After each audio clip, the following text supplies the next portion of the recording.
Dear learners, so in this video I will start another conversation class with Mohana. Actually, she is a student of class 9. So this conversation class will be held between an imaginary mother and an imaginary child. অর্থাৎ একজন মা এবং তার শিশুর সাথে সকালবেলায় যে ধরনের কনভারসেশন হয় সেই কনভারসেশনটা আজকে তোমাদের দেখাবো। So Mohana, are you ready? Okay. So ঘুম থেকে ওঠো। Get up. সকাল হলো। It's morning now. দাঁত ব্রাশ করে নাও। Get your teeth brushed. ওকে।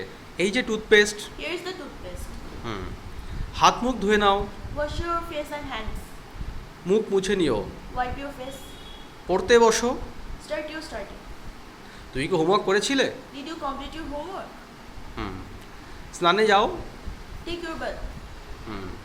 প্রাতরাশ সেরে নাও, অর্থাৎ ব্রেকফাস্ট খেয়ে নাও। Have your breakfast. School dress পরে নাও। Put on your school uniform. Exactly. School bus তোমার জন্য অপেক্ষা করছে। The school bus is waiting for you. Very good, nice. So please clap, a little clap for Mohana. Everybody, please clap. Okay, thank you for participation. Go.